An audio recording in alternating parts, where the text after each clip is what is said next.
Hello, everyone. Welcome to season 2 of the Shamans Cave. I'm Renee Baribeau. And I'm Sandra Ingerman. And we are excited to be back here after our little rest. Well, hardly a rest. We've both been very, very busy. However, we've decided to make some changes this year to our format, and we wanted to let you in on the news. We think it's good news.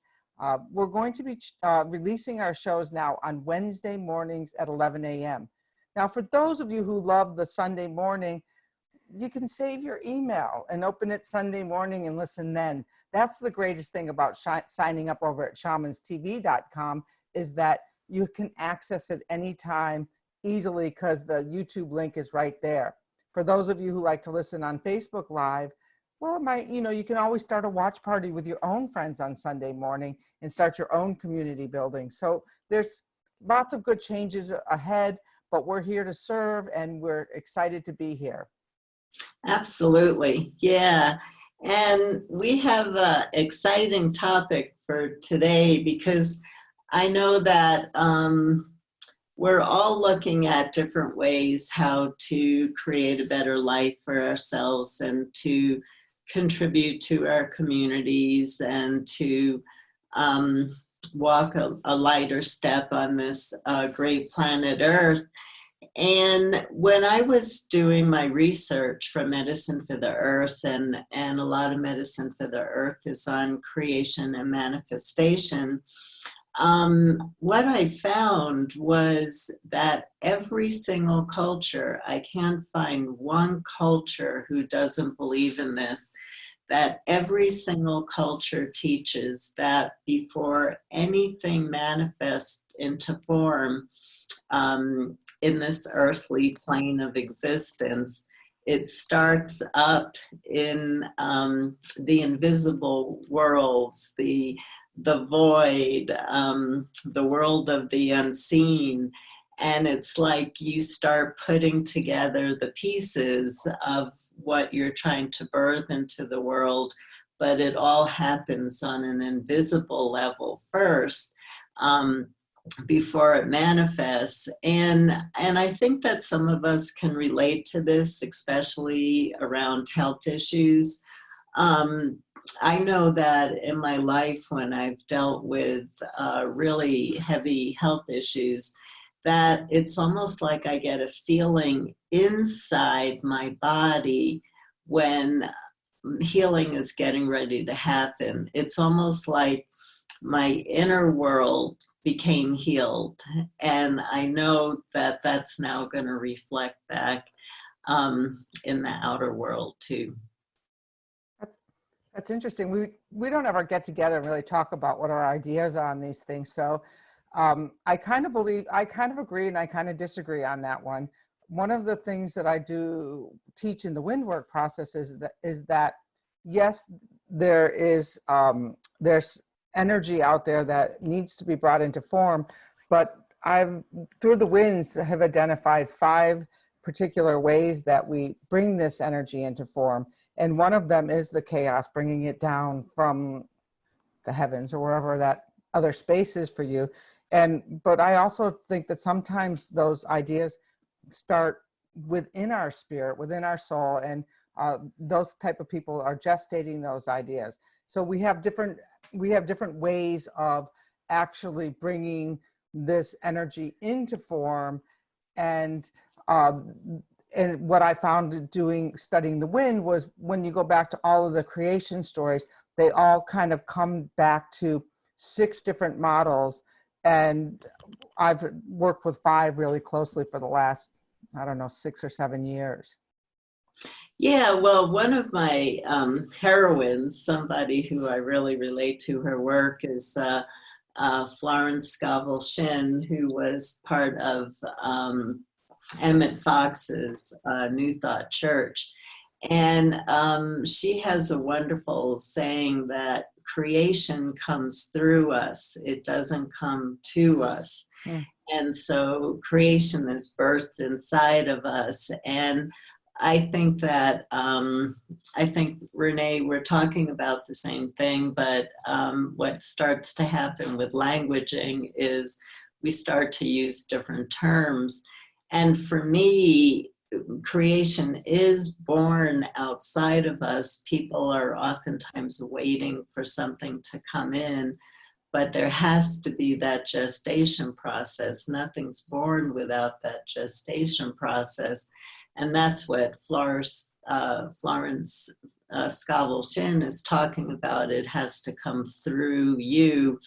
And to me, that's the invisible field of energy that has to be created inside in order for that being, that manifestation, that dream to actually be birthed. And so for me, that's the invisible fabric of reality that I'm talking about.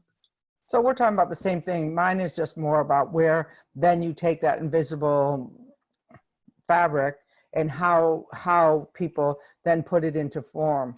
And, you know, people have primarily identified that one is more in likely that they do it one way as opposed to another way.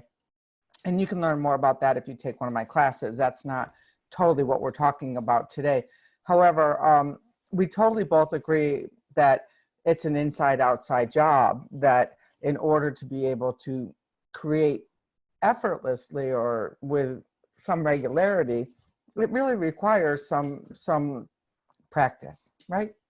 Oh, absolutely. It requires a lot of practice because basically all of a sudden you understand that you're responsible for what you're creating.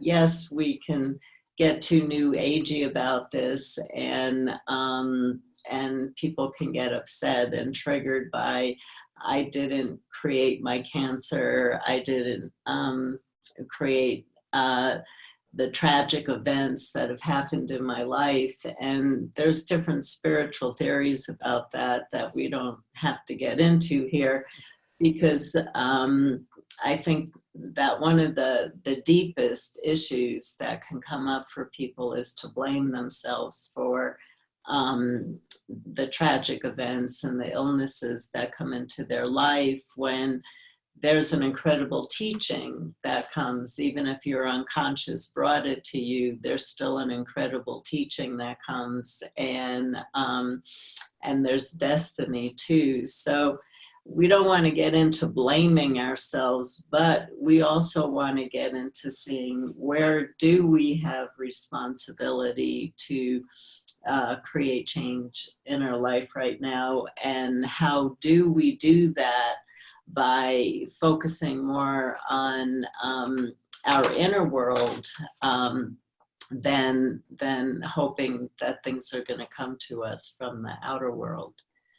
Yes, I piss off a lot of students a lot when, you know, they want to drag on with some of these stories about, well, I can't do this, and I've done that, and then I'm like, okay, how long do you want to hold that idea before you find the gifts in it?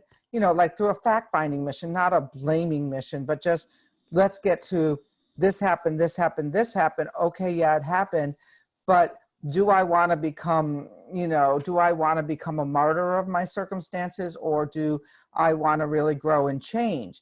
You know, so many people have been molested now, and I don't want to say that they're, I think that that's like one of those drive-by situations in our lives where why our spirit needed to create that, I have no clue. But you can either become embittered by that experience, or you can use it to help serve other people. And that to me is where we start to create from that fabric of reality into, you know, a better outcome. Yeah, and a different point of view or a different way of looking at this. I taught a class on building strong relationships with nature a few months ago. And one of the exercises that I gave to my students, which I don't know how many, there were people who did it and they had changes from doing it, but it's something that I've been guided to work on. And so when we're talking about building an invisible fabric of reality inside of us, even if, as Renee is talking, you're gestating something, it's going to be born out of your spiritual womb. inside of you. Let's take a really simple example. Are you birthing something, and are you nurturing a baby inside of you while you're smoking cigarettes and drinking alcohol? Or are you birthing and nurturing something inside of you, but you're filling it with beautiful music and beautiful sounds, and telling your project how much you love it, or telling your growing baby how much you love it, or seeing beauty. And so the exercise that I gave, and I did it every day myself, and I got a huge benefit of being able to do this, of really changing my perception around, was I started to think about my favorite flowers, my favorite smells, my favorite tastes. And like, I love roses, and I started feeling and seeing my whole body filled with roses, and seeing my whole body filled with the beautiful things that I'm in love with on this great earth.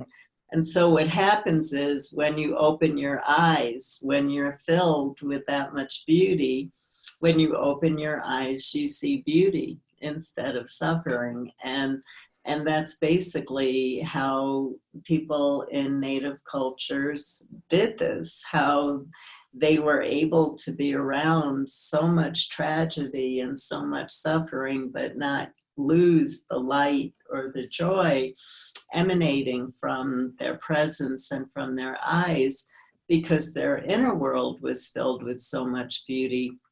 So what would happen if you built a fabric of reality inside of you that was filled with your favorite things, your favorite colors, your favorite smells, your favorite tastes, your favorite images?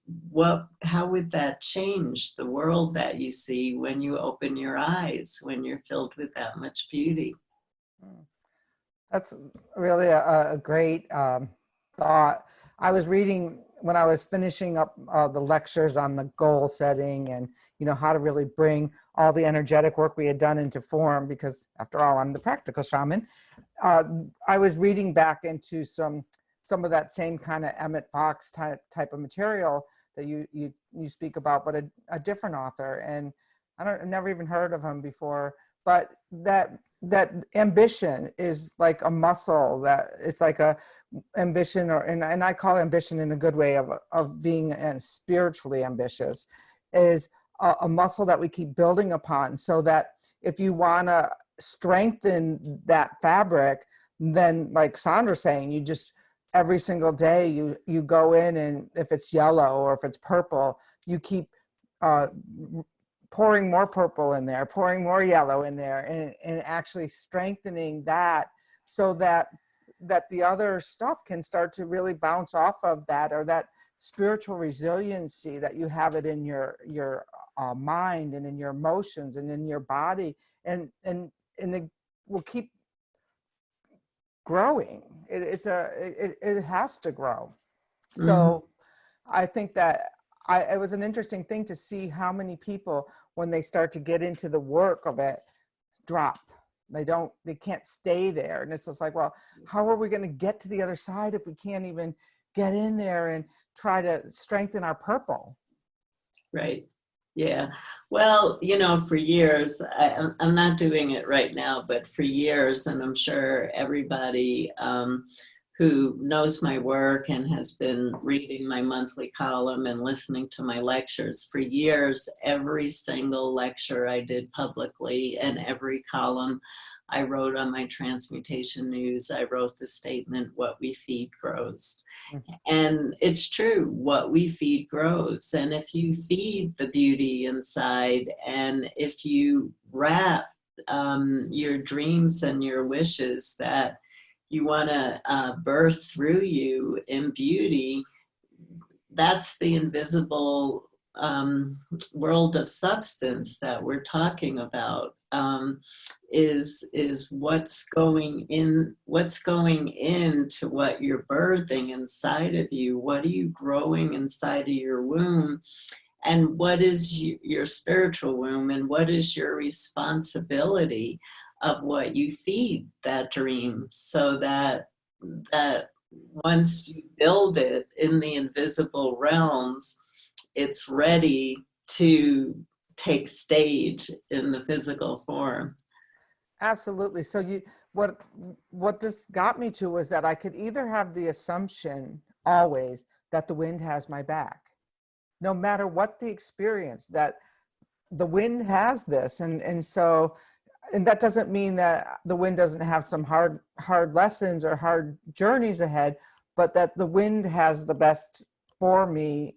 And I just have to keep showing up and removing the resistances and removing the debris, and, getting, like yesterday I was pouting about something, and I call one of my other friends who I work with, and he says, "Stop it."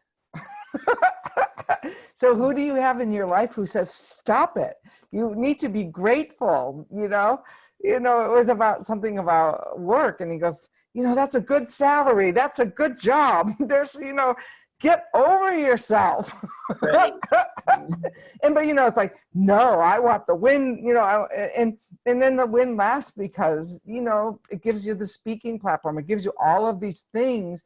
And yet when it's not molded the way we want to see it, I know, like, I can pout just like everyone else about this, but this is a good year to remind us as we go forward in this new journey with the Shamans Cave about, what do we want to build? What are we building? Why do Sandra and I come here every week? Because we want to build into a more beautiful purple or green or yellow or whatever that color is for you. But we're building a fabric of reality that is in relationship to who we are becoming. And we want you to come along for sure. So, right. Yeah. And it all goes back into what you're building inside of yourself. Neville, who was, he was not part of the New Thought Church, but he taught his own way of working. He taught that the whole world is you pushed out. The whole world is you pushed out, which is a very interesting phrase. And so if these things are true, of creation comes to us, comes through us and not to us, and the whole world is us pushed out, if these things are true, what do we have to change in our inner landscape so that what's being born is an actual reflection of what our soul desires? That's really the question for you to reflect on. When you were saying that, Sandra, a bald eagle flew like right in front of my window here. I'm up in Whitby working on my next book, and an eagle flew right in front of the window as you were saying that. So it's got to be true. That's a great omen too. It's a great omen for our year also. Right? Exactly. Yeah. Like the lowest I've seen an eagle fly, like, so I could sit here and see that. Yeah. That's just like so beautiful. And I think you have an exercise that we're going to do for that. Hey, but before we do the exercise, I just want to give Winds of Spirit a shout out, because it's 2 years old.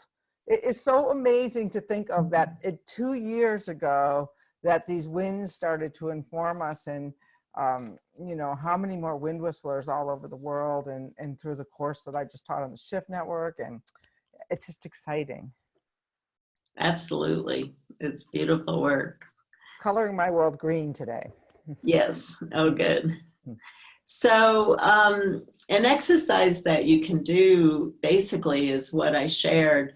And how I taught it in my class was, you can lie down on a long piece of paper and have somebody draw an outline of your body, and you can start actually going through magazines and taking things from nature and actually starting to paste them and fill your body with absolute beauty that is going to manifest into every time you open your eyes, that beauty is going to shine through you and inform you about a new way of perceiving life and helping you enter into a different dimension of reality. But I'm going to lead a short exercise, and it's easier for me to drum with using an eye curtain. So I'll just put this on. And as I'm putting this on, the exercise that I'm going to lead is very short. You're going to have to do some more work on this on your own. I'm just going to drum in silence while you travel within yourself. And again, this is just going to be a few minutes, and you can use your own shamanic music that you like to practice this more on your own. So 2 choices for this exercise will be starting to do what I already shared of filling yourself up with beauty, beautiful images, tastes, smells, sounds, things that remind you of how beautiful life is despite the challenges. And the journey Renee and I talked about was for you to just take a moment in reflection. Again, this is going to be a short drumming. To take a moment in reflection of how do you look to the outer world to fulfill your needs instead of building up an invisible field of substance inside of you that will naturally birth those needs through you. So where are you looking to the outer world when you should be looking to your inner world? What do you need to focus on to start to create a better life for yourself by changing your inner world and not expecting someone from the outside to do it for you? So here we go.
Okay, it's time to return to ordinary consciousness.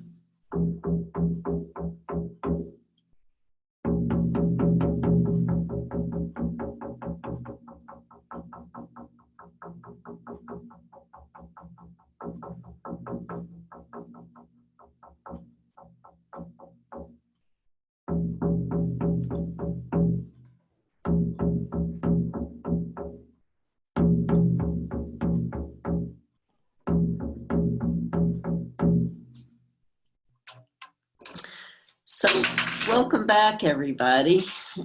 Every time I use my drum, I keep losing another ring on my floor. As I said, I know that this was a short exercise, and I know that you need a lot longer time, some of you, to reflect on this, but what we're doing on the Shaman's Cave is we're just planting seeds for you to continue your work so that you can grow and give birth to the beauty that you want to give birth to in your life and in your community. Sandra, can people still join your drumming, your journey class? Yeah, actually, we just started it on Tuesday night, and so I think that they give you 2 weeks to sign up. So it's a beautiful group. We have a huge group, and the wonderful thing about this group is because of the Facebook posts, it's looking like it's mostly a global community. We have people from Ecuador, Colombia, Africa, Egypt, China, Shanghai, all through Europe, Italy. Um, it's really exciting to see all the different voices and all the different accents coming through Facebook. You can read them in the words, and so it's nice to get the different perspectives. So if you want to, this is my last time. I've been teaching shamanic journeying for 40 years now. I'm not going to stop teaching, but I'm going to be teaching more of the advanced trainings I've been teaching for years, so I can get really good qualified teachers and practitioners out there while I'm still alive. So this is, I have brilliant teachers on shamanicteachers.com. You'll always be able to learn shamanic journeying from them, but this is my last live class. And then my classes will always be on what's called evergreen, so you can watch them in your own time. Well, that's some statement that you're hearing here. So she's coloring her world a different color there, everyone. And, I love that too about all the different students. Last week, there was a man from the Philippines, and he didn't speak up until like week 6. And he was asking about the Philippine wind goddess, which when I originally did them, I had 150, but I took the ones that I could find the most information, and they tended to track through Northern Europe. And so I said, well, that will be another book when I get to, south of the equator and more of the other trajectory. So it was really exciting that, that he wanted to work with his local wind. So I get this. This is really great. And I'm going to go get some butcher paper and color my world while I'm up here. I also have to finish my wind prayer flags. So I've got 2 things going on. And writing. Yeah. Lots to color this week. That's a lot to color, and I know that, Renee, you're going to color absolute beauty. Oh, thank you, and you too. And so I'm really glad to be back here. We've been listening to our reruns, and we'll still share some of the reruns because there's such great information. We've created a huge body of wealth. Make sure to go over to our Shamans Cave group, introduce yourself, go over to shamanstv.com. and sign up, and you'll receive it in your inbox. And that shamanstv.com email list, the only thing we use to share is this show. Absolutely. And maybe at the bottom, a couple things that Sandra and I are doing, but you're not on either of our other mailing lists. So that's the only way you're going to really know about our shows. Yeah, we won't betray your privacy and start sending you a lot of announcements. We know people don't really like that, but we're really happy to be back with all of you. This is a joy for us to plant seeds along with all of you. I know you're all planting your own seeds out there, and we join together to inspire each other. So thank you, Renee, for sharing your brilliance. I love what you're doing, and wish you the best with your new class too. So. Yeah, well, we'll hear more about that in the coming weeks. It starts in April. I'm giving myself a break. Yes, good for you. Yay. So, great. All right. See you next week.